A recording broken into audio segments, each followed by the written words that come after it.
ప్రభువైన యేసుక్రీస్తు వారి పరిశుద్ధ నామములో చేరి వచ్చిన మీ అందరికీ పేరు పేరున వందనాలు తెలియజేస్తా ఉన్నాను. Praise the lord. గదిరిమంతా దేవుడు మనల్ని కాపాడినాడు. మరి గత 2 దినాలుగా మనం ధ్యానిస్తూ వస్తూ ఉన్నాం ఆయన యొక్క సిలువను గురించినటువంటి వార్తను, ఏ విధంగా ఆయన మన కొరకు మరణించి సమాధి చేయబడినాడు, ఎట్లు ఆయన తిరిగి లేచిన సంగతులు మనం చూస్తూ వచ్చినాం.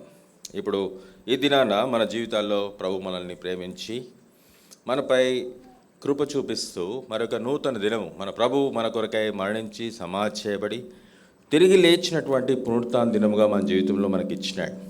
ఈ దినాన అనేకులు ఈ దినాన్ని చూడలేకపోయినారు. కాకపోతే మనము దేవుని కృపలో ఇంకా భద్రపరచబడి ఉన్నాం. కావున ఆయన మన ఏళ్ల తనకున్నటువంటి ప్రత్యేకమైనటువంటి ఉద్దేశమును బట్టి ఈ దినాన మనల్ని సజీవుల లెక్కలో ఉంచినాడు. అందును బట్టి దేవునికి ఎంతో వందనస్తులమై ఉన్నాం. కొన్ని వాక్య లేఖన గ్రంథంలో నుంచి కొన్ని వాక్యాలు మనం చూసుకొని మన ఆరాధన దేవుని దృష్టిలో ఆత్మతో సత్యంతో ఉండులాగున మరి సహాయకరంగా కొన్ని లేఖన భాగాలు మనం చూసుకుందాం. దయచేసి నాతో కూడా చూడండి. మార్కు సువార్త 16వ అధ్యాయం. మార్కు సువార్త 16వ అధ్యాయం మొదటి నుండి కొన్ని వచనాలు మార్చి చదువుకుందాం.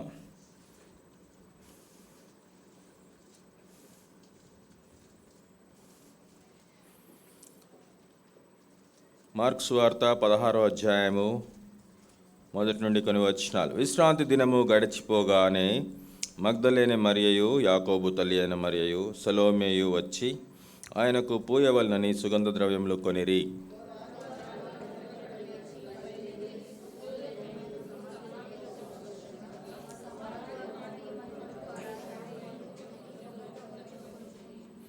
వారు వచ్చి కన్నులెత్తి చూడగా రాయి పొర్లింపబడి ఉండుట చూచిరి.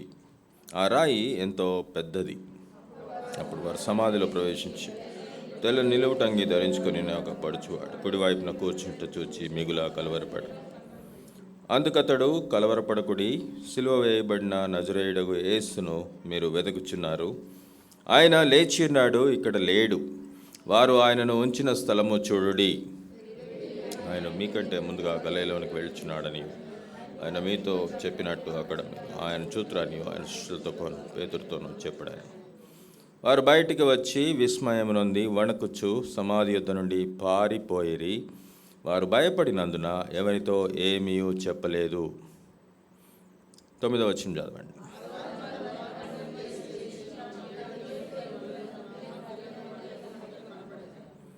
పదవచనం 10-11 కలిసినాయి. అందరం కలిసి చదువుకుందాం. ఆయనతో ఉండిన వారు దుఃఖపడి ఏడ్చుచుండగా ఆమె వెళ్ళి ఆ సంగతి వారికి తెలియజేసెను. గాని ఆయన బ్రతికి ఉన్నాడనియు ఆమె కనబడిననియు వారు విని నమ్మకపోయిరి. అపోస్తుల కార్యములు 4వ అధ్యాయం. 4వ అధ్యాయము. అపోస్తుల కార్యములు 4వ అధ్యాయం.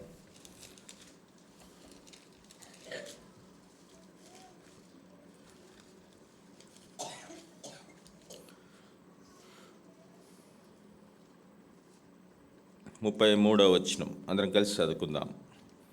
ఇదియుగాక అపోస్తలులు బహుబలముగా ప్రభువైన యేసు పునరుత్థానమును గూర్చి సాక్ష్యమిచ్చిరి. దైవకృప అందరి యందు అధికముగా ఉండెను. సహాయం కొరకు ప్రభు వైపు చూద్దాం.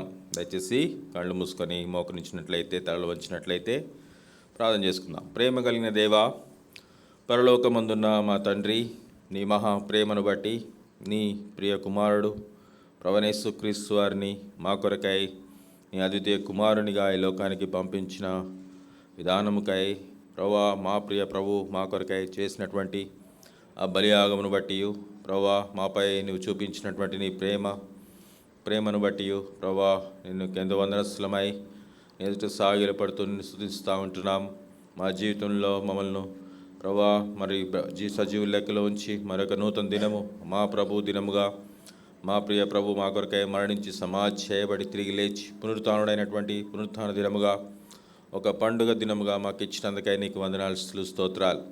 ఈ సమయంలో ప్రభువా, లోకమంతా కూడా ఈ యొక్క పునరుత్థానము ధ్యానించుచుండగా మాకును అటు భాగ్యం మీరు ఇచ్చినందుకై నీకు వందనాలు. తిరిగి మా కొరకు నువ్వు రాబోతున్నావని, వచ్చినప్పుడు ప్రభువా నీ కొరకై ఎదురుచూచి వారిని అందరినీ కూడా కొనిపోయేవాడవని, నిత్యత్వంలో నీతో కూడా సహవాసంలో ఉంచబోతున్నావు అన్నటువంటి శుభ్రమైన నిరీక్షణకై కూడా నేను స్తుతిస్తూ చదవబడినటువంటి లేఖన భాగము నా కొరకు మా కొరకు మాలో ప్రతి ఒక్కరికి మీరు దీవించమని వేడుకుంటున్నాం.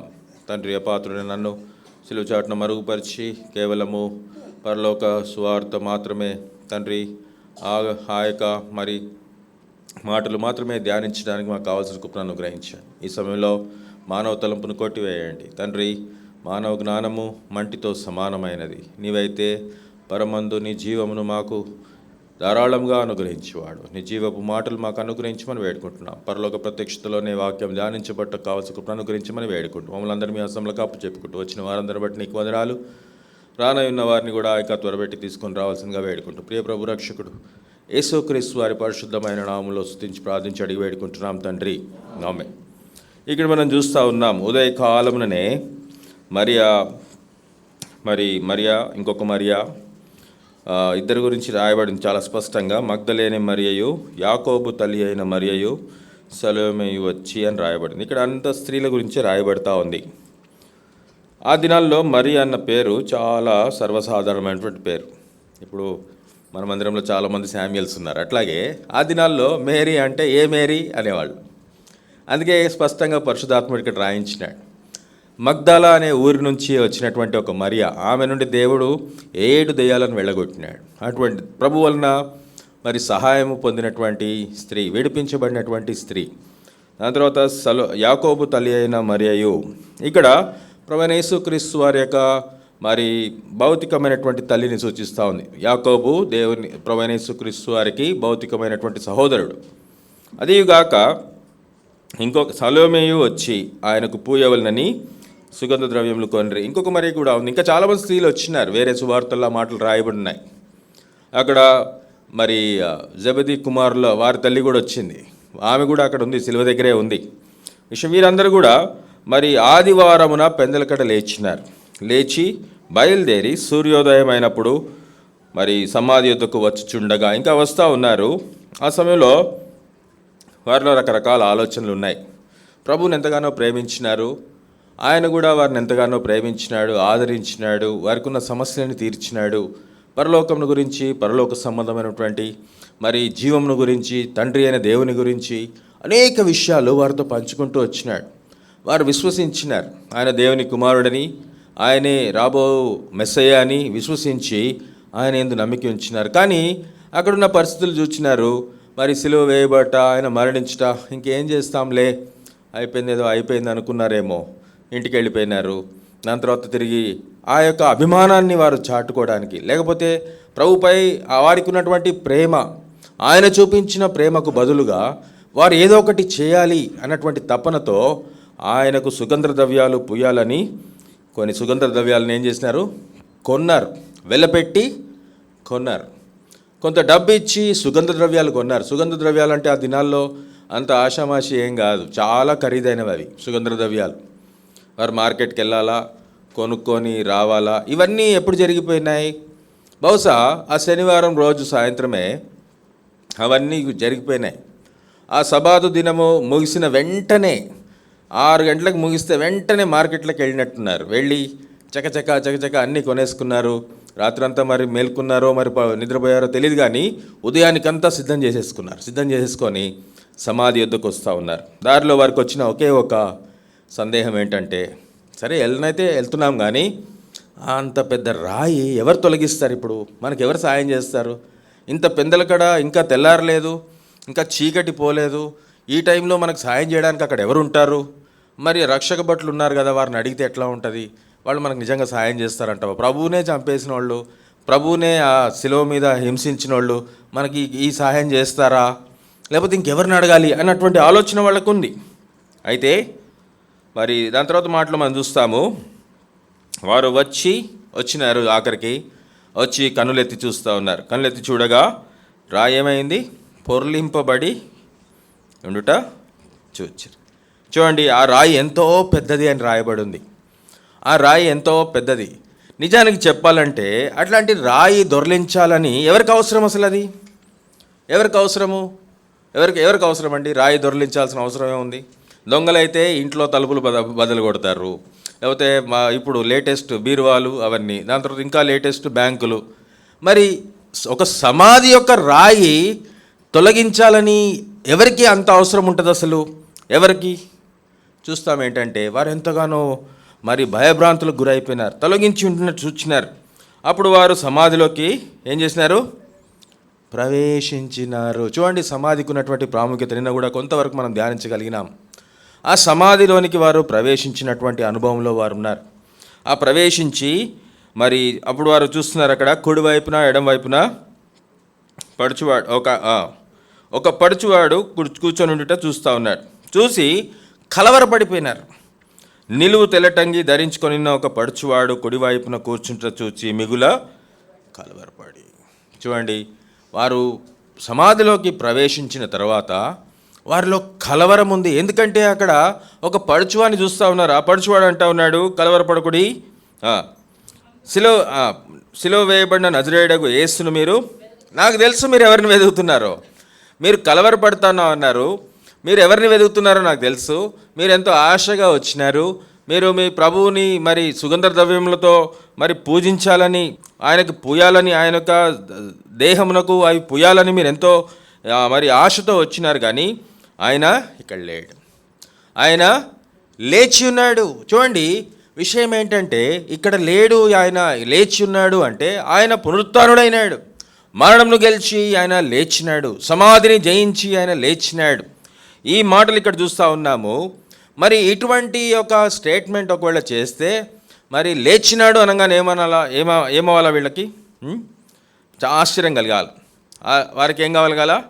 ఆశ్చర్యం కలగాలి, లేకపోతే పాత సంగతులు గుర్తు రావాలి. అందుకే ఇక్కడ 5వ వచనంలో అంటాడు, అందుకతడు కలవరపడి కలవరపడకుడి, సిలువ వేయబడిన నజరేయుడగు యేసును మీరు వెదకుచున్నారు, ఆయన లేచినాడు, ఇక్కడ లేడు, వారు ఆయన ఉంచిన స్థలము చూడుడి. ఎవరు ఉంచినారు? మీ వాళ్ళే ఉంచినారు. ఎవరు వారు?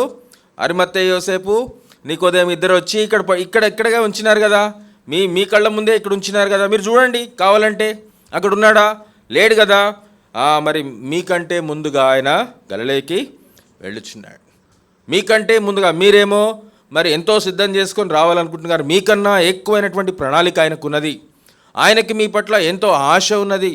ఆయనే మిమ్మల్ని దర్శించాలని కోరుతున్నారు. మీరైతే రావాలని అనుకున్నారు, ఆయనను ఆరాధించాలనుకున్నారు. కానీ దేవుడే మీ వద్దకు వస్తూ ఉన్నాడు. ఆయనే తిరిగి లేచినటువంటి పునరుద్ధానటువంటి ప్రభువైన యేసుక్రీస్తు వారు మీకంటే ముందుగా గలిలయలోకి వచ్చి, మీరు గలిలయలో బయలుదేరక ముందే ఆయన ఇక్కడి నుంచి వెళ్ళిపోయినాడు. మీరు బయలుదేరుతున్నప్పుడే ఆయన మీ వద్దకు వచ్చేసినాడు అన్న సంగతిని ఇక్కడ చెప్పబడుతున్నట్లుగా మనం చూస్తూ ఉంటాం. దాని తర్వాత మత్తయి సువార్తలో మాట చూద్దాం. 28వ అధ్యాయము, మత్తయి సువార్త 28వ అధ్యాయము 5వ వచనం. దూత ఆ స్త్రీలను చూచి, మీరు భయపడకుడి,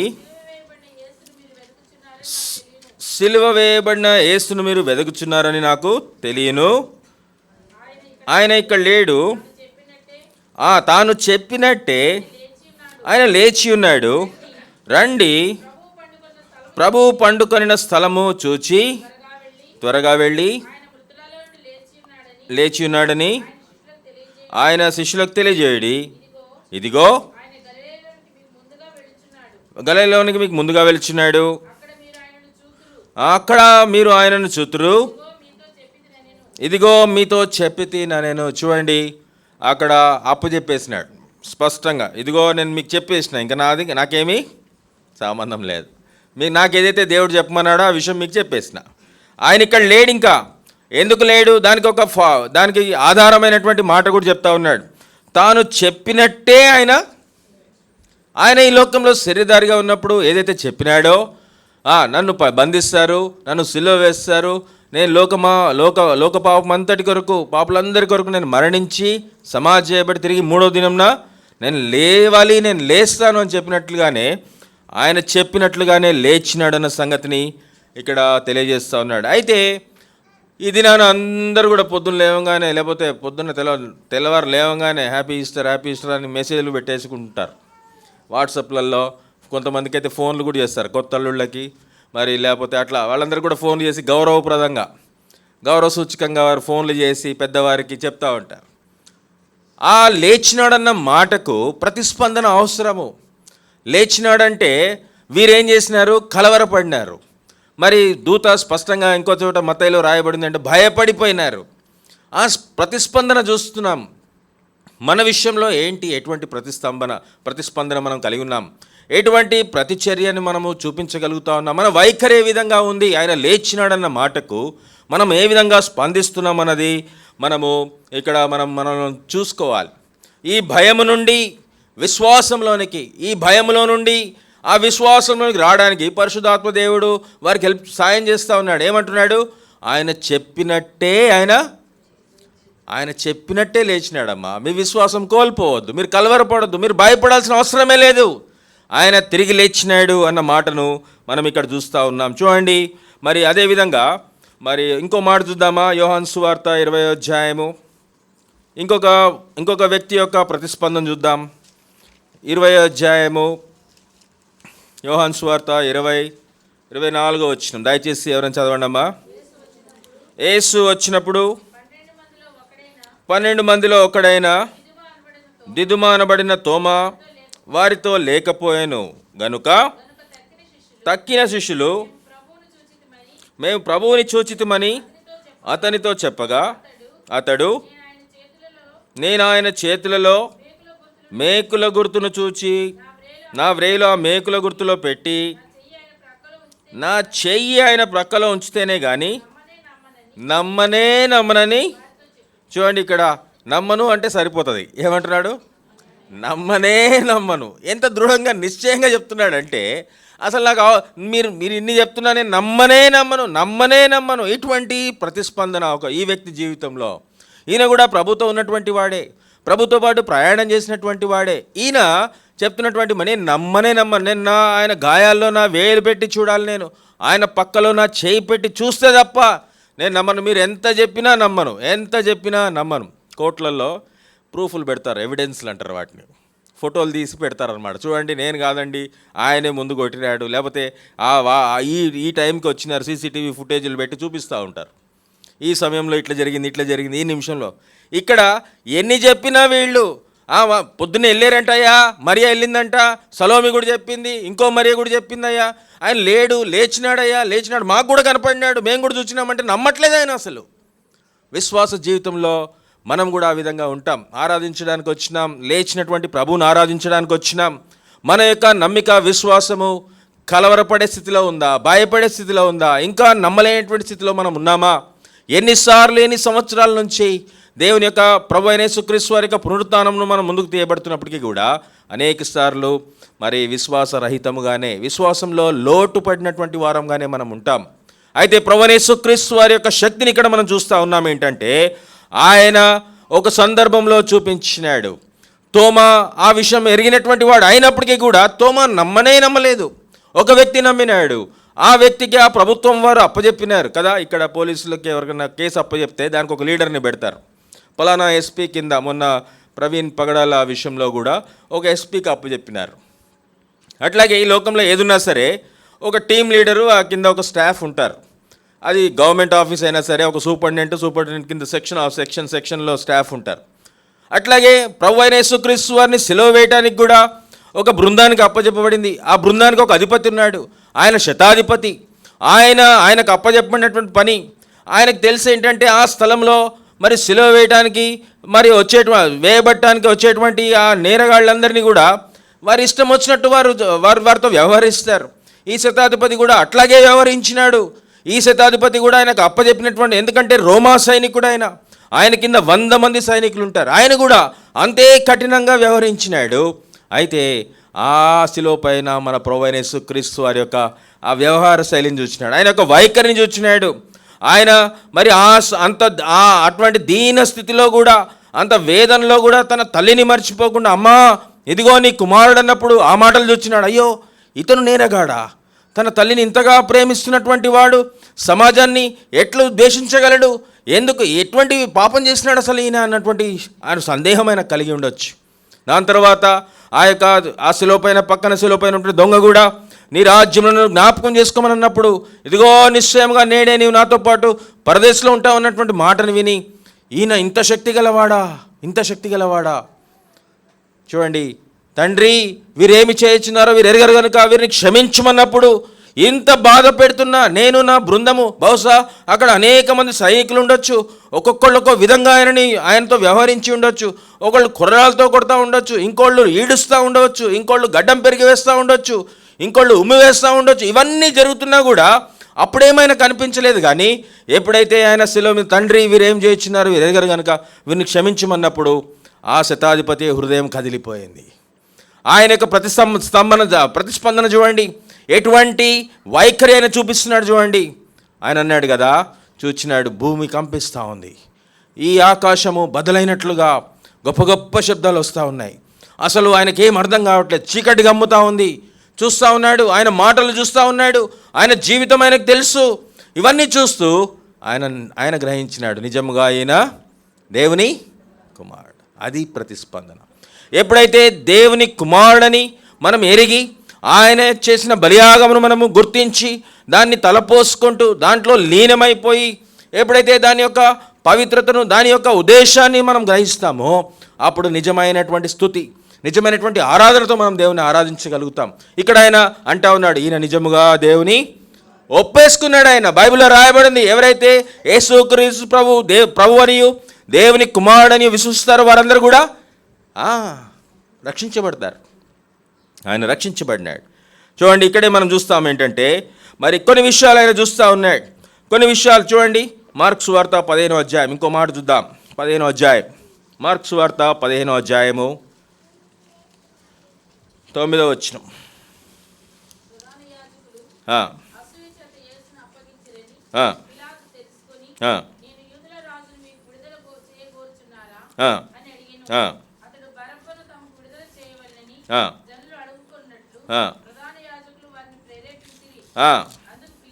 అందుకు పిలాతు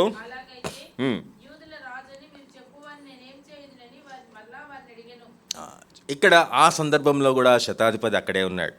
మనం దీన్ని బట్టి మనం ఆలోచించగలం, ఎందుకు ఆయనలో మార్పు కలిగింది, ఎందుకు ఆయన ప్రభువుని స్తుతించగలిగినాడు, ఎందుకు ఆయన దేవుని కుమారుడని ఆయన గుర్తించగలిగినాడంటే అక్కడ ఆయనకు విడుదల చేయబడుతున్నటువంటి సమయంలోనే ఆయన అమాయకుడని, ఆయన నిజంగా ఎటువంటి నేరము చేయలేదని, మరి కేవలము యూదుల రాజు అని మాత్రం చెప్పుకున్నంత మాత్రాన మరి ఈయనను సిలువ వేసినారని చెప్పి అనుకున్నాడు. కానీ నిజముగా ఆయన యూదుల రాజని, ఆ రాజ్యాన్ని రోమీలు మరి ఆక్రమించినారని, ఈ యూదులు దేవుని ప్రజలని, దేవుని ప్రజలకు మెస్సయ రాబోతున్నాడటువంటి ఆ యొక్క మరి ఆ ప్రవచనంను నెరవేరినట్లుగా ఆయన వచ్చినాడని ఆ క్షణాన్ని ఆయన గుర్తించినాడు.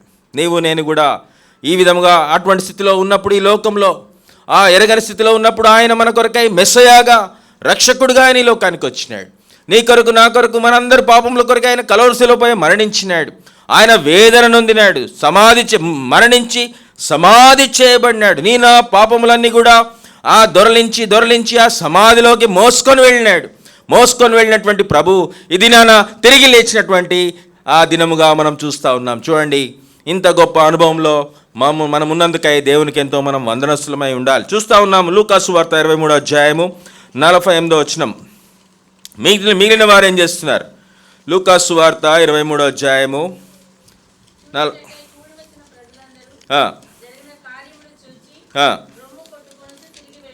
23:48 అందరం కలిసి ఒకసారి చదువుదామండి.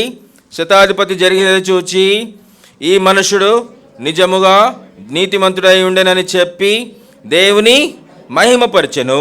చూచుటకై కూడి వచ్చిన ప్రజలందరూ జరిగిన కార్యములు చూచి రొమ్ము కొట్టుకొనుచు తిరిగి వెళ్ళిని. చూడండి, అక్కడ ఈయన మాత్రం ప్రభువుని మహిమపరుస్తుంది, దేవుని మహిమపరుస్తూ ఉన్నాడు.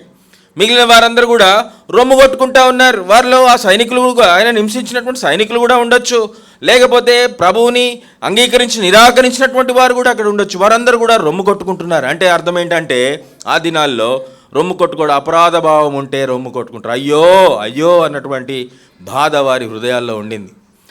నా జీవితంలో అట్టి బాధను తీసివేసినాడు.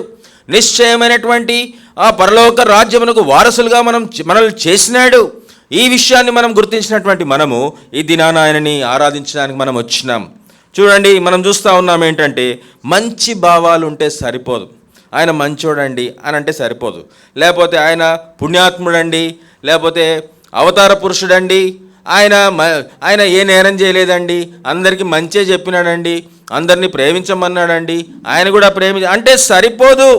నీ నా ప్రతిస్పందన, నీ నా వైఖరి, మన ప్రతిచర్య ఏ విధంగా ఉంది. దాని తర్వాత దినాల్లో తోమా, మరి వారందరూ కూడా మూసి ఉన్నటువంటి గదిలో ఉన్నప్పుడు తోమా కూడా ఉన్నాడు. అప్పుడు ప్రభువైన యేసుక్రీస్తు వారు అక్కడికి వారి మధ్యలోకి వచ్చినాడు. ప్రభుని అడిగినాడు. తోమా, ప్రభు అన్నాడు, నువ్వు సందేహపడొద్దు, నీ సందేహం ఏంటో నాకు తెలుసు. నీ హృదయంలో నీ సందేహములు పెట్టుకొని ఆ వంకతో నువ్వు నీ హృదయాన్ని కఠినపరుచుకోవద్దు. ఇంతగా చేసినటువంటి దేవుని నువ్వు ఆరాధించకుండా కనీసము 2 మాటలైనా ప్రభువుని ఆరాధించకుండా నువ్వు వెళ్ళొద్దు. నువ్వు నన్ను చూడాలి, దేవుని యొక్క మహిమను చూస్తూ ఉన్నావు. ఇప్పుడు నేను మహిమా దేహంతో మీ మధ్యన ఉన్నాను, చూడు నా వేళ్లలో నా గాయంలో నీ ఏలు పెట్టి చూడమంటా ఉన్నాడు. తోమా చూసినాడు. చూసినప్పుడు ఏం కావాలి ఆయనకి? భయపడాలి. ఆయన నిజంగా ఒక గాయాల్లో చేయి పెట్టి చూడాలంటే ఎంత భయం వేస్తుంది. అటువంటిది తోమా ఏం చేసినాడండి? భయపడినాడా? అప్పుడు వరకు ఏదో ఒక వంకతో దూరంగా ఉంటూ వచ్చినాడు. కానీ ఇప్పుడు ఏం చేస్తూ ఉన్నాడంటే భయపడడానికి బదులుగా ఆయన ఏం చేస్తున్నాడు? ఆరాధిస్తూ ఉన్నాడు. నా ప్రభువా, నా దేవా. చూడండి, ఆ క్షణాన నిజముగా ఆయన ప్రభువుగా ఆయనని స్వీకరించినాడు, ఆయనను దేవునిగా ఆయన అంగీకరించినాడు. ప్రేమైన సోదరుడా, సోదరి, మన క్రైస్తవ విశ్వాస జీవితంలో ఎన్ని సంవత్సరాల నుంచి మనము మరి విశ్వాసం అని చెప్పబడుతూ దేవుని ఇంటికి వెళ్తూ ఉన్నాం. కానీ నిజముగా ఆయనను ఆరాధించేటువంటి హృదయముతో, ఆయన ఆరాధించాలన్నటువంటి సిద్ధపాటుతో, ఆయన గురించి ఆయన మీద పెంచుకున్న అభిమానముతో, ఆయన నా జీవితాల్లో చేసినటువంటి ఆ యొక్క రక్షణ కార్యమును శనివారం నుండే తలపోసుకుంటూ వస్తున్నామా, లేక ఆచార ప్రకారంగా దేవుని మందిరానికి వస్తూ ఉన్నామా? ప్రతి ఆదివారం మనల్ని మనం గమనించుకొని మరి ముందుకు పోవాల్సినటువంటి పరిస్థితి దేవుడు చూస్తూ ఉన్నాడు. ఆత్మతో సత్యముతో ఆరాధించాలని ఆయన ఏం ఎవరైనా సరే ఏదైనా పని చేస్తే ఏం కోరుకుంటారు? ఏదో ఒకటి కోరుకుంటారు కదా. ఏం కోరుకుంటారు? నాకేంటి అన్న ఆలోచన ప్రతి ఒక్కరికి ఉంటుంది. నాకేంటి ఈ పని చేస్తే మరి నాకేం వస్తుంది అనుకుంటారు. దేవుడు కూడా ఏం కోరుతా ఉన్నాడు? ఏమైనా కోరుతున్నాడా? నా నుంచి ఆయన కోరుకున్నది ఏంటంటే కేవలము వైఖరి. ఏ విధంగా మనం ప్రభువుని ఆరాధిస్తున్నామో ఆయనకేం అక్కర్లేదు. ఈ లోకంలో ఉన్నదంతా కూడా ఆయనదే. ఆయనే దీని సృష్టికర్త. నీకున్న ఐశ్వర్యం ఏమైనా సరే, నీకున్నటువంటి సుఖభోగాలు ఏవైనా సరే, నీకున్నటువంటి ఆస్తి అంతస్తులు ఏమున్నా సరే, నీకున్నటువంటి పలుకుబడి బలగం ఎంతున్నా సరే, నీకున్నటువంటి అధికారం ఎంతున్నా సరే, నీ దగ్గర ఉన్న డబ్బు ఎంతున్నా సరే, ఆయన కోరుకుంటున్నది ఏంటంటే ఏ విధంగా ఆయన ఆరాధిస్తున్నాం. ఆయనకు కావాల్సింది కేవలం మన హృదయాలన్న సంగతి కీర్తనకారుడు రాస్తాం. 33వ కీర్తన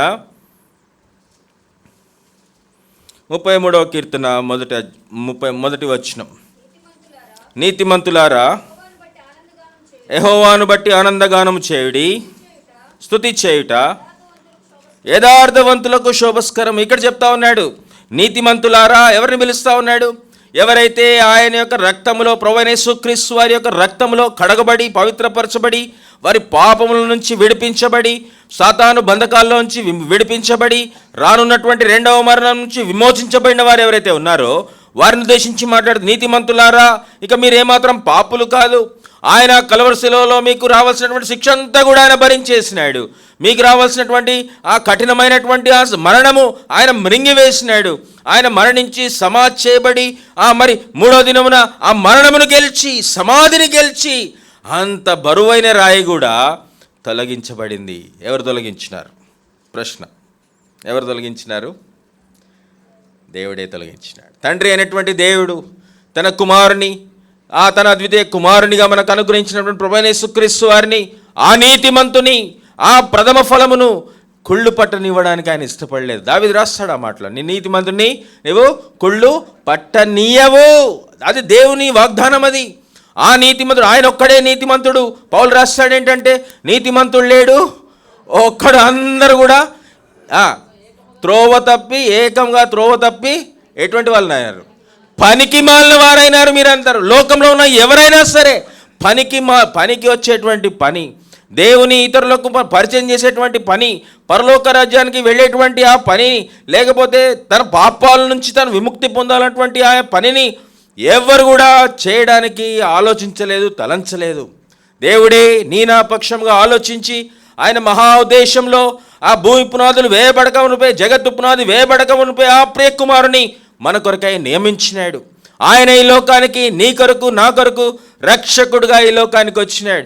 యేసు అని పేరు పెట్టబడింది. వారి ప్రజలను వారి పాపం నుంచి ఆయనే రక్షించును కనుక ఆయనకు యేసు అని పేరు పెట్టబడింది. ఆయన రక్షకుడుగా మనకు పరిచయం అయినాడు. ప్రియమైన సహోదరుడా సహోదరి, ఇటువంటి తలంపుతో మనం ప్రభువును ఆరాధించాలని మరి ఆయన మన హృదయాలను కోరుతా ఉన్నాడు. మత్తయి సువార్త 22వ అధ్యాయం 37వ వచనం. మత్తయి సువార్త 22వ అధ్యాయము 37వ వచనం. అందుకైనా మీ పూర్ణ హృదయముతోను, పూర్ణాత్మతోను, పూర్ణ మనస్సుతోను దేవుడైన ప్రభువును ప్రేమింపవలనదియే ముఖ్యమైనది మొదటిదైనటువంటి ఆజ్ఞ. పూర్ణాత్మతో, పూర్ణ హృదయంతో మనం ఆయన్ని ప్రేమించాలి. అది ఆయన యొక్క ఆజ్ఞ. కొన్ని విషయాలు మీకు నేను చూపిస్తాను, తర్వాత మనం ఆరాధనలో ప్రవేశిద్దాం. గలతీయులకు రాసిన పత్రిక మొదటి అధ్యాయము, గలతీయులకు రాసిన పత్రిక మొదటి అధ్యాయము 4వ వచనం.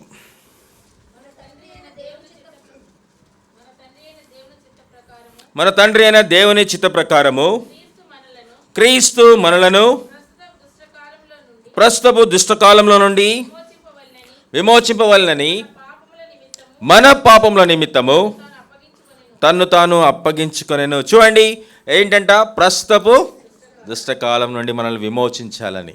ఎప్పుడు ప్రస్తుతం? అది ఎప్పుడు రాయబడింది? ఇది 70వ సంవత్సరంలో క్రీస్తు. అప్పుడు ప్రస్తుత కాలం అయితే ఇప్పుడు కూడా ప్రస్తుతం. ఈ ప్రస్తుత కాలము నిత్యత్వము కొరకైనటువంటి ప్రస్తుత కాలం. ఏ దినమైనా, ఏ రోజైనా, ఏ సంవత్సరమైనా, ఏ దశాబ్దమైనా, ఏ శతాబ్దమైనా, ఈ యుగమైన, రాబో శతాబ్దాలైనా, ఏ తరం వారైనా, వచ్చే తరాల వారైనా ఎప్పుడు ప్రస్తుతం అంటే అప్పుడే ప్రస్తుతం. అది నిత్యత్వంలో ఉన్నటువంటి ప్రస్తుతం. అది ఈ ప్రస్తుతపు దుష్టకాలం నుండి మనల్ని ఏం చేసినాడు? విమోచించినాడు. మన వల్ల అది కాదు. అది ఈ యొక్క ప్రస్తుతపు దుష్టకాలం నుండి మనల్ని మనం విమోచించుకునటం మన వల్ల కాదు. కాబట్టి ఆయనే దేవుని కుమారుడుగా, మానవునిగా ఈ లోకానికి వచ్చినాడు. శరీరధారిగా ఈ లోకానికి వచ్చినాడు.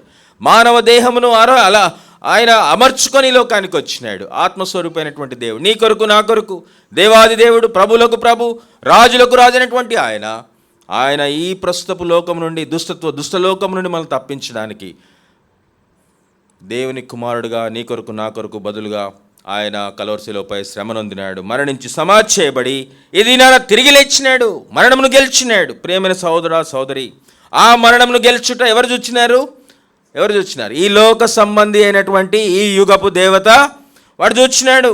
ఆ సాతానుడు ఈ యుగపు దేవత, వాడు ఈ వాయుమండలాధిపతి. వాడు చూస్తూ ఉన్నాడు, శిలువ పైన కార్యాన్ని చూస్తూ ఉన్నాడు, సమాధి చేయబట్ట చూస్తూ ఉన్నాడు. ఆయన తిరిగి లేచింది కూడా ఆయనకు తెలుసు. వానికి తెలుసు ఆ విషయం. ఆ సాతానుని ముందు, ఆ అపవాది ముందు ఆయన తండ్రి అయిన దేవుడు తన కుమారుని మహింపరుస్తూ వచ్చినాడు. ప్రియమైన సహోదర సహోదరి, అందుకే అంటాడు, ఈ యొక్క లోకాచారాలు మీరు ఏం చేయొద్దు, పాటించొద్దు. 12వ అధ్యాయము రోమాపత్రిక 12వ అధ్యాయము 2వ వచనం. దయచేసి త్వరగా ఎవరైనా చదవండి. మీరు ఈ లోక మర్యాదను అనుసరింపక ఉత్తమమును, అనుకూలమును, సంపూర్ణమునైన దేవుని చిత్తం మీద పరీక్షించి తెలుసుకున్నట్లు మీ మనసు మారి నూతనమవుట వలన రూపాంతరం పొందుడి. చూడండి, ఈ లోక మర్యాదను చాలామంది ఏం చేస్తారు? ఈరోజు పొద్దున్నే లేచి 4ంటికే ఏదైనా దగ్గరలో ఉన్న కొండ మీదకి వెళ్ళిపోయి సన్ రైజ్ సర్వీస్ అని కొత్తగా పెడుతున్నారు. ఒక 60-70 సంవత్సరాల నుంచి సన్ రైజ్ సర్వీస్ అని జరుపుతూ ఉన్నారు. అదొక ఆచారం ప్రకారంగా వెళుతున్నారు. కానీ నిజానికి ప్రభు ఎప్పుడో లేచినాడు. 2020 సంవత్సరాల క్రితమే ఆయన తిరిగి లేచినటువంటి ప్రభు. ఆయన ఎవరి హృదయాల్లో నెలకొని ఉన్నాడో, ఎవరి హృదయాల్లో మరి ఆత్మస్వరూపిగా నివసిస్తూ ఉన్నాడో, ఎవరైతే ఆయన అభిమానిస్తూ ఉన్నారో, ఎవరైతే ఆయన గురించిన ఆరాధన భావం కలిగి ఉన్నారో వారి అంతరంగంలో ఆయన ఉన్నాడు. ఆ ఆరాధన, ఆయనకు అర్పించవలసిన అర్పణ అంతా కూడా ఆ హృదయంలో నుండే రావాల్సి ఉండగా, ఆ పొద్దున్నే లేచి చలిలో మరి 4ంటికే కొత్త బట్టలు కట్టుకుంటారు కొంతమంది, వెళ్ళి ఆ గుట్ట మీద ఎక్కి దిగి దీనివల్ల ప్రభు మెచ్చుకుంటాడనో, లేకపోతే దేవుని దీవెనలు వస్తాయనో, ఆశీర్వాదములు వస్తాయనో అనుకుంటాము. కానీ నిజానికి ప్రభు ఏం చూస్తున్నాడు? హృదయాన్ని చూస్తూ ఉన్నాడు. మరియా, సలోమిలు వారందరూ కూడా అక్కడికి వచ్చినప్పుడు వారు హృదయాన్ని చూచినాడు. అందుకే దూతతో చెప్పించినాడు ఏంటంటే, కలవరపడకుడి, భయపడొద్దమ్మా, మీరు భయపడతా ఉన్నారు. తోమాను చూడండి, తోమా భయపడలే. తోమా ఏమన్నాడు, నా ప్రభువా, ఆయన భయపడలేదు ఆ గాయములను చూచి. ముందు నమ్మలేదు, నమ్మనన్నాడు, ఇప్పుడు నమ్మినాడు. చూడండి ప్రేమైన సహోదరుడు, మొట్టమొదటిగా ఆయన మనల్ని ఏం చేసినాడంటే, ఈ ప్రస్తుతపు దుష్టకాలము నుండి మనల్ని ఏం చేసినాడు, ఈ కాలము మన పైన అధికారం లేదు. ఇంకా ఎంత గొప్ప ధన్యత ఆ శిలువ కార్యంలో మనకున్నటువంటి ఈ యొక్క విజయం అది. రెండవదిగా గలతీయులకు రాసిన పత్రిక 2వ అధ్యాయము 19వ వచనం, నేనైతే దేవుని విషయమై జీవించు నిమిత్తము ధర్మశాస్త్రం విషయమై చచ్చిన వాడనైతిని. ఇక ఈ ధర్మశాస్త్రం కూడా, ఈ లోకంలో ఉన్నటువంటి తన ప్రజలకు ఇవ్వబడినటువంటి ధర్మశాస్త్రం కూడా ఎటువంటి అధికారము మన పైన లేదు. ఎందుకంటే దాన్ని సంపూర్ణంగా దేవాది దేవుడు ప్రభువైన యేసుక్రీస్తు వారే నరరూపములో ఈ లోకానికి వచ్చి ఆయన సంపూర్ణంగా నెరవేర్చినాడు. ఇంకేం మానవుడు కూడా నెరవేర్చలేనటువంటి ఆ కార్యమును ఆయన ఒక్కడే నీతిమంతుడైనటువంటి ప్రభు ఆ కలవరి శిలువపై తాను సంపూర్ణంగా నెరవేర్చినాడు. ఆయన యొక్క ఆజ్ఞలు గాయకొంటూ, ఆయన యొక్క మరి నియమాలు, ఆయన కట్టడలు అవన్నీ గాయకొంటూ నీతిమంతులు అవ్వాలని చాలామంది ప్రయత్నం చేసినారు. నికోదేము కూడా ప్రయత్నం చేసినాడు, యోసేపు అరిమత్తయి కూడా ప్రయత్నం చేసినాడు, ఇంకా అనేకులు చాలామంది ఆ విధంగా. పౌలు మార్చబడక ముందు సౌలుగా ఉంటూ కూడా ధర్మశాస్త్రమును బట్టి జీవిస్తూ నీతిమంతులుగా తీర్చబడాలని కోరుకున్నారు, కానీ కాలేకపోయినారు. కేవలం ప్రభువైన యేసుక్రీస్తు ద్వారానే ఆ యొక్క నీతి, దేవుని యొక్క నీతి మనకు సంతరింపజేయబడింది. చూడండి రోమీయులకు రాసిన పత్రిక 8వ అధ్యాయం 14వ వచనం దయచేసి చూడండి. రోమా 8:14, దేవుని ఆత్మచేత ఎందరూ నడిపింపబడుదురో వారందరూ కూడా దేవుని కుమారులైందరు. మీరు అనుకుంటున్నారు ధర్మశాస్త్రం నెరవేర్చడం వలన, మంచి పనులు చేయటం వలన దేవుని కుమారులైనారా? కాదు. ఎవరైతే ఆత్మచేత నడిపింపబడతా ఉన్నారో ఆ ఆత్మ నీలో నాలో నివసిస్తూ ఉంది. ఆత్మచేత నడిపింపబడుతున్న ప్రతి వారు కూడా దేవుని కుమారులు అని దేవుని గ్రంథం సెలవిస్తాం. చూడండి ప్రేమైన సహోదరుడా సహోదరి, ఎటువంటి తారతమ్యం లేదు, ఎటువంటి భేదం లేదు. అందరినీ ప్రేమించినాడు ఆయన. నిన్ను ప్రేమించినాడు, నన్ను ప్రేమించినాడు. ఎటువంటి స్థితిలో ఉన్నవారినన్నా ప్రేమించినాడు. గలతీయులకు రాసిన పత్రిక 5వ అధ్యాయం ఒక మాట చూద్దాం. గలతీయులకు రాసిన పత్రిక 5వ అధ్యాయము 18వ వచనం, మీరు ఆత్మచేత నడిపింపబడిన ఎడల ధర్మశాస్త్రమునకు మీరు లోనవ్వట్లేదు. ఇంక ధర్మశాస్త్రంకు మీకు సంబంధమే లేదు. చూడండి మొట్టమొదటిగా ఆయన ఏం చేసినాడు, మనల్ని ప్రస్తుతపు దుష్టకాలం నుంచి విడిపించినాడు. రెండవది ధర్మశాస్త్రము నుండి విడిపించేసి రెండవ విడుదల ధర్మశాస్త్రం నుంచి విడిపించినాడు. ధర్మశాస్త్రం అన్నది ఎటువంటిది అంటే తెలుసా మీకు? ధర్మశాస్త్రం మీకు అర్థం కాకపోతే నేను చెప్తాను. ధర్మశాస్త్రం అంటే అది పెద్ద పుస్తకము, దాంట్లో చాలా రాసుంటాయి, అవి మనకు అర్థం కావనుకుంటా. విషయం ఏంటంటే, ఇప్పుడు నేను విశాఖపట్నంకి వచ్చినాను అనుకోండి. విశాఖపట్నం అంటే నాకు అసలు తెలియనప్పుడు నేనేం చేస్తాను, ఒక మ్యాప్ కొనుక్కుంటాను. అక్కడ పుస్తకాలు అమ్ముతారు స్టేషనరీ షాపులలో. విశాఖపట్నం అని పెద్ద హెడ్డింగ్ ఉంటుంది బుక్ మీద, దాని లోపల అన్నీ ఉంటాయి. ఎన్ని హోటల్స్ ఉన్నాయి, ఎక్కడ లాడ్జీలు ఉన్నాయి, ఎక్కడ ఆటోలు దొరుకుతాయి, ఇక్కడ నుంచి ఇక్కడికి వెళ్ళడం, రైల్వే స్టేషన్ నుంచి ఆ ప్రాంతాలకు వెళ్ళడానికి ఏ విధంగా వెళ్ళొచ్చు, అక్కడ ఆటోలు ఉంటాయా, కార్లు ఉంటాయా, లేకపోతే ఏ విధంగా సిటీ బస్సులు ఉంటాయా, అవన్నీ కూడా అందులో ఉంటాయి. అది చూసుకుంటే అదంతా చదువుకొని ఆ ప్రకారంగా వెళ్ళొచ్చు. ఏ దేశానికి వెళ్ళాలన్నా ఆ దేశానికి సంబంధించిన పుస్తకం ఉంటుంది.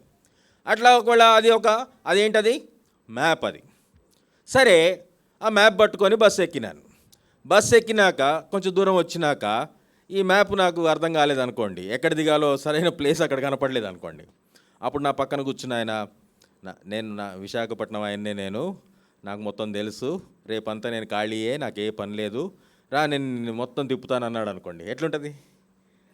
అచ్చం అదే చేసినాడు ప్రభువైన యేసుక్రీస్తు వారు. ధర్మశాస్త్రాన్ని పట్టుకొని ఈ లోకంలో నీతిమంతులం అవ్వాలని మనం ప్రయత్నం చేస్తూ ఉండగా, మన వల్ల కానప్పుడు, ఏ మానవుడు కూడా నీతిమంతుడుగా తీర్చబడలేనప్పుడు ప్రభువైన యేసుక్రీస్తు వారు తానే ఒక గైడ్గా వచ్చినాడు. ఆయన ఈ లోకము నుండి పరలోకానికి ఎట్లా వెళ్ళాలో, ఎట్లు ఆ మార్గమును కనుగొనాలో, ఎట్లు తండ్రి యొద్దతో తిరిగి సమాధానపడాలో, ఎట్లు తండ్రితో సమకూర్చబడాలో, ఆ విషయాలన్నీ కూడా ఆ ప్రభువైన యేసుక్రీస్తు వారు ఆ కల్వరి శిలువ ద్వారా ఆయన మన కొరకై మరణించి సమాధి చేయబడి తిరుగులేచడం ద్వారా ఆ మార్గాన్ని మనకు ఏర్పాటు చేసినాడు. ఆయనే మనకు దిక్సూచి, ఆయనే మనకు గైడ్గా.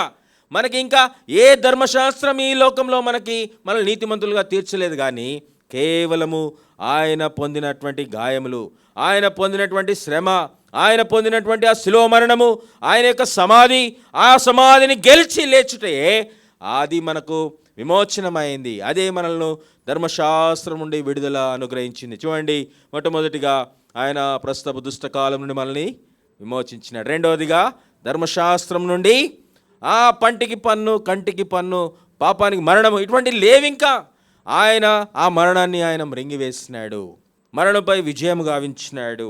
గలతీయులకు రాసిన పత్రిక 2వ అధ్యాయం 20వ వచనం. నేను క్రీస్తుతో కూడా సిలువ వేయబడి ఉన్నాను, ఇక నన్ను జీవించువాడు నేను కాను, క్రీస్తే నా యందు జీవించుచున్నాడు. తర్వాత నేను ఇప్పుడు శరీరమందు జీవించినటువంటి జీవితము నన్ను ప్రేమించి నా కొరకు తన్ను తాను అప్పగించుకుని దేవుని కుమారుని అందలి విశ్వాసం వలన.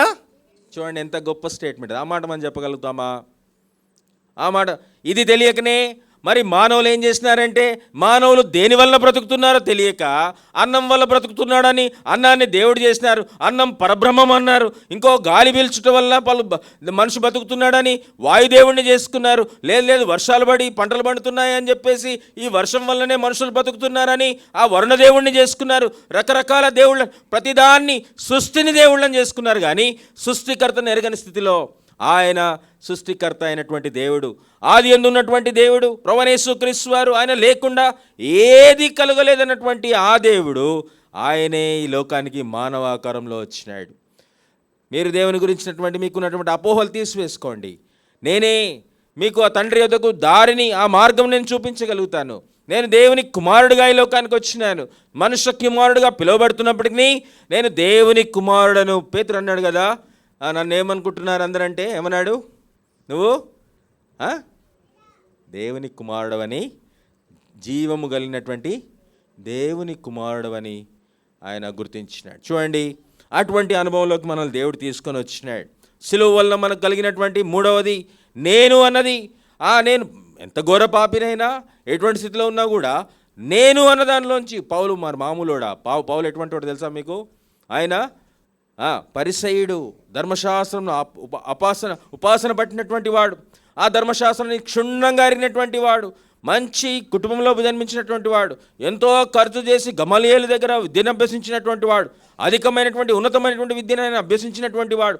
ఆయన చెప్తున్నాడు ఏంటంటే, ఇక ఈ శరీరంతో నాకు పని లేదు, ఈ శరీరంతో పని లేదు. ప్రభువైన యేసుక్రీస్తు వారి యొక్క శరీరం ఎప్పుడైతే ఆ యొక్క కల్వరి శిలువకు అప్పగింపబడిందో, ఆ శరీరము గాయపరచబడిందో, ఆ శరీరము బాధ వహించిందో, ఆ శరీరము మరి పొడవబడిందో, గుచ్చబడిందో, ఆ శరీరము మరణించి ఆయన సమాధిలోకి వెళ్ళి తిరిగి 3వ దినం లేచినాడో, ఆ యొక్క అనుభవమే నా జీవితంలో కూడా ఉంది. నా జీవితంలో ఈ శరీర సంబంధమైనది ఏది కూడా మనల్ని ఏమాత్రం కలవరపెట్టనీయకుండా, మనం ఏ విధంగా ఎటువంటి పరిస్థితులైనా సరే మనం భయపడకుండా ఎంతో స్వతంత్రముగా ఆయన యొద్దకు, కృపాసనం యొద్దకు మనం చేరడానికి కారణమైనటువంటి దేవుని యొక్క ప్రేమ, తన ప్రియ కుమారుడు ప్రభువైన యేసుక్రీస్తు వారు మనకు చూపించినటువంటి ప్రేమ. మనల్ని పక్కన పెట్టినాడు, మనలో ఆయన నివసిస్తూ ఉన్నాడు.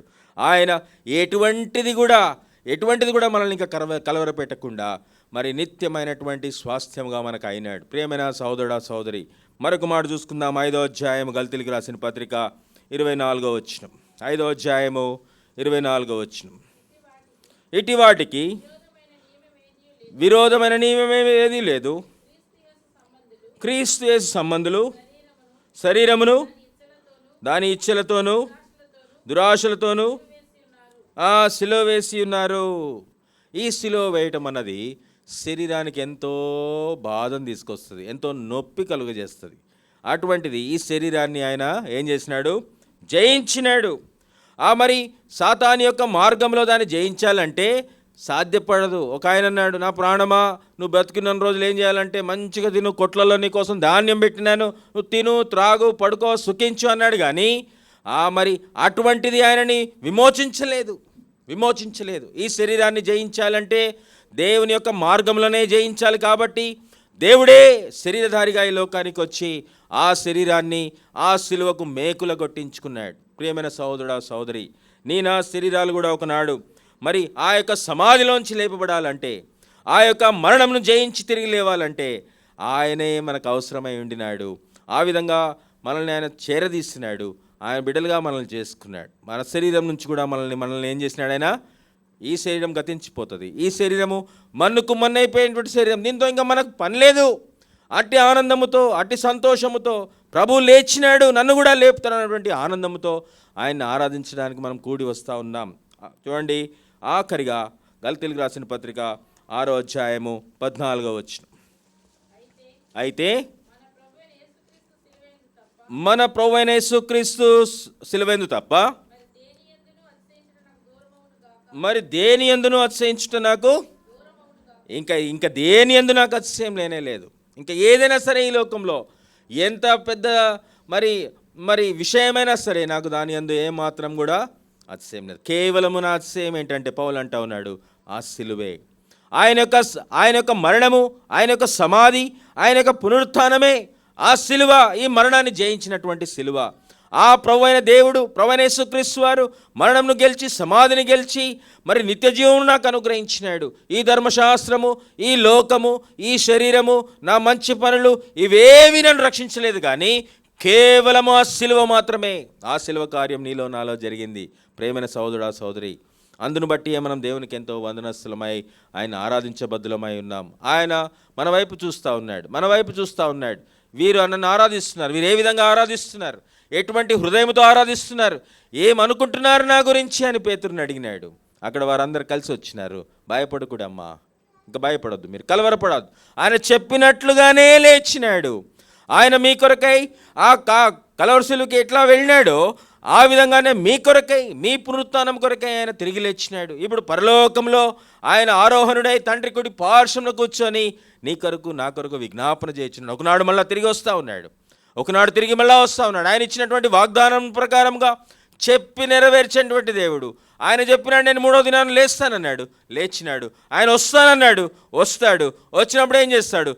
నన్ను ఆ స్థలం సిద్ధపరిచినటువంటి స్థలానికి మనల్ని తోడుకొని వెళ్తాడు. తండ్రితో నిత్యత్వంలో ఆ యొక్క సంతోషముగా, ఆ శుభప్రదమైన నిరీక్షణ కలిగిన వారంగా జీవిస్తూనే ఆ యొక్క రానున్న వాటి విషయమై ఆశతో మనం ఈ లోకంలో జీవించడానికి దోహదపడుతుంది ప్రభు యొక్క పునరుత్థానం. ప్రియమైన సహోదరుడా, సహోదరి, ఏంటి నా వైఖరి? మరి వారైతే కలవరపడినారు, భయపడినారు.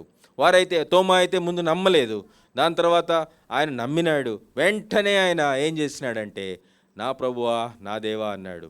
అప్పటి వరకు గురువుగా చూచినాడేమో, అప్పటి వరకు ఒక బోధకుడుగా చూచినాడేమో, అప్పటి వరకు ఆయనను ఒక పెద్ద మనిషిగా చూచినాడేమో, అప్పటి వరకు ఆయనను మరి గొప్ప వ్యక్తిగా చూచినాడేమో, లేకపోతే అతీతమైన శక్తులు కలిగినటువంటి వ్యక్తిగా చూచినాడేమో. ఆయన మరణము, ఆయన సమాధి ఆయనను విచ్ఛిన్నుని చేసి పడేసింది, ఆయనని నిరుత్సాహానికి గురి చేసింది, ఆయనను మరి భయభ్రాంతికి గురి చేసింది. కానీ ఆయన దూరం అయిపోయినప్పటికీ కూడా ప్రభు ఆయన వైపు చూచినాడు. ఆయన ఇప్పుడు చూసి ఏమంటున్నాడంటే ఆరాధిస్తూ ఉన్నాడు. ప్రియమైన సహోదరుడా, సహోదరి, ఆయన ఆరాధిస్తున్నాడు. ఆ శతాధిపతి కూడా ఆయనను ఇష్టం వచ్చినట్లుగా ఆయన శిక్షించడానికి ముందుకు వచ్చినాడు. కానీ ఆయన యొక్క వైఖరిని చూచినాడు. శిలువ మీద వైఖరిని చూచి ఆయన కూడా దేవుని మహింపరిచినాడు. నేను దేవుని ఆ విధంగా మహింపరచగలుగుతున్నామా? ఆ శిలువ కార్యం తలపోసుకోగలుగుతున్నామా? ఆయన పొందినటువంటి శ్రమ, ఆయన పొందినటువంటి దెబ్బలు, ఆయన మనల్ని ఏ విధంగా విడిపించినాడో ఈ 5 విషయాలు మనం జ్ఞాపకం చేసుకుందాం. ప్రస్తుతపు దుష్టకాలం నుండి ఆయన మనల్ని విడిపించినాడు, ధర్మశాస్త్రం నుండి మనల్ని విడిపించినాడు, ముందు తన తర్వాత నేను అన్నటువంటి స్వార్థం నుండి ఆయన మనల్ని విడిపించినాడు. 4వదిగా శరీరము నుండి ఆయన మనల్ని విడిపించినాడు. 5వదిగా మనం చూస్తూ ఉన్నాం ఏంటంటే గలతీయులకు రాసిన పత్రిక 6:14లో ఈ లోకము నుండి ఆయన మనల్ని విడిపించినాడు. చూడండి ఆ మాట, గలతీయులకు రాసిన పత్రిక 6వ అధ్యాయము 14వ వచనం. ఈ లోకము నుండి ఆయన మనలను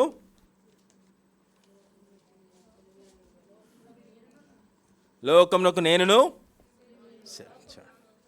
ఈ లోకం కూడా సిలువ వేయబడింది. లోకమునకు మనము సిలువ వేయబడినటువంటి వారం, పరలోకానికి మనం చెందినటువంటి వారం కావున ఈ లోకానికి కూడా మనం ఏమైనాము? సిలువ వేయబడినాం. ఈ ఇట్టి దృక్పథంతో మనం ప్రభువుని ఆరాధించాలి. పునరుత్థానం గురించిన ఇంకా మిగతా విషయాలు తిరిగి మనం ధ్యానిస్తాం. కానీ విశ్వాసులముగా, ఆయన ప్రేమను ఎరిగినటువంటి ప్రజలముగా, రక్షింపబడినటువంటి వారముగా, ఆ సిలువ కార్యం మన అంతరంగంలో జరిగినటువంటి వారముగా మనం ప్రభువుని ఆత్మతో సత్యముతో ఆరాధించాలి. ఇంకా ఏవి కూడా మనల్ని కలవరపడనీయకూడదు. ఈ లోకంలో ఉన్న ఏ సంగతులు కానీ, ఏ అతిశయోక్తమైనటువంటి విషయాలు కూడా మనల్ని కదలనీయకూడదు, భయపడనివ్వకూడదు. మన యొక్క వైఖరిని, ప్రతిస్పందనను దేవుడు చూస్తూ ఉన్నాడు. ఆ శతాధిపతిలాగా దేవుణ్ణి మహింపరుచుదామా? ఆ తోమా వలె, నా ప్రభువా, నా దేవా, నా కొరకే ఇంతగా చేస్తున్నావు అని చెప్పేసి గుర్తించి ఆ యొక్క త్యాగమును గుర్తించి ఆయనను ఆరాధించి, దాని తర్వాత దినాల్లో మరియలు, సలోమిలు చూసి ప్రభుని ఎంతగా ఆరాధించినారో, ఎంతగా స్తుతించినారో. ఆయన ఆరోహణుడు అయిపోయేటప్పుడు అందరూ చేరి వచ్చినారు.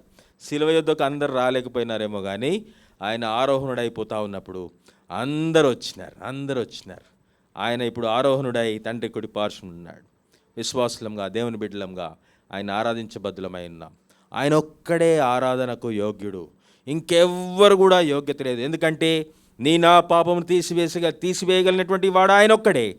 నా శాపమును తీసివేయగలిగినటువంటి వాడు ఆయన ఒక్కడే. నేను నశించిపోవలసింటుండగా నాశనం నుండి తప్పించగలిగినటువంటి వాడు ఆయన ఒక్కడే. నేను ఈ లోకంలో ఏమైపోదుమో అన్నటువంటి స్థితిలో ఉన్నప్పుడు ఆయనే రక్షకుడిగా ఈ లోకానికి వచ్చి నన్ను విమోచించి, విడుదల అనుగ్రహించి, పరలోకానికి సంబంధించిన వారంగా మనల్ని చేస్తున్నాడు, దేవుని బిడ్డలుగా మనల్ని చేస్తున్నాడు. ఆయన ఒక్కడే మన ఆరాధనకు, మన స్తుతికి, మనము ఆయనను స్తోత్రించడానికి ఆయన ఒక్కడే యోగ్యుడని మనకు తెలియజేయబడతా ఉన్నాం. లేఖనాల ఆధారంగా, సహాయకరంగా మనం చూసినటువంటి లేఖనాల ఆధారంగా మనం ప్రభుని ఆరాధిద్దాం. అట్లా ఆత్మతో సత్యముతో ఆరాధించడానికి పరిశుద్ధాత్ముడు మనకు సహాయం చేయనుగాక.